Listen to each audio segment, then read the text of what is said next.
Conditions remain soggy throughout the remainder of the day. We haven't had to talk about rainfall in a while. It's been about 2 weeks since our last measurable rain, seeing about a quarter to a third of an inch so far on the rain totals earlier today. DeKalb closing in on a little over a half an inch of rainfall, and we're going to add on to these totals, possibly in a big way, later tonight. You look at ExecTrack radar, solid with steady light rainfall. We zoom out, make it a brief break later this evening. You can see some drying going on near Peoria and Davenport. For the most part for us, we avoid the downpours, though. We'll still see steady light rainfall throughout the remainder of the evening. Any kind of heavier rainfall, downpours, those look to stay just off to our southeast, so our rain totals shouldn't be boosted too much by that threat for heavy rain. You can see we don't avoid it by much. Future tracks showing steady light rain. Occasionally, it might pick up just a little bit over the next couple hours, but you notice those heavier downpours look to stay southeast of Elgin and DeKalb. Later tonight, after that brief break in the rain, you can see here we are closing in at about midnight. Again, slightly heavier rain on occasion, but for the most part, it's steady light rain until we get to about 2 to 3 in the morning. That's when there is possibly a quick round of downpours before those clear out, which is why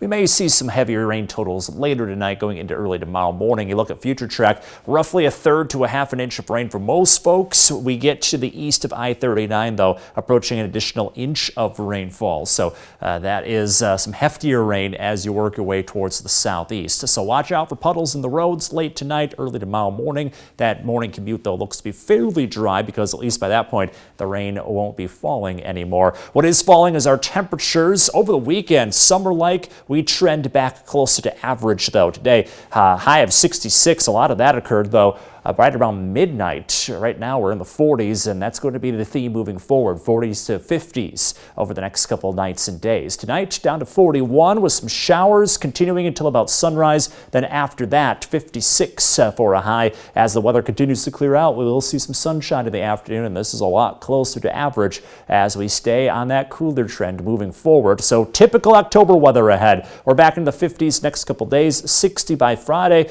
could even get into the middle 60s at times this weekend before we drop back down a little bit. Note what's missing is the rain showers. We just have a very slight chance for rain between Sunday and Monday. So right now, trick-or-treating forecast looks dry, which is great news as you make your Halloween plans. In your most accurate 10-day forecast, we will continue to see the cooler conditions hold true as we head into November. That starts next Tuesday, 60s to 50s there. So maybe those 70s to 80s aren't going to be a thing anymore, Derek and Brittany. Yeah, but at least we have sunshine for the Halloween day. Alex, thanks.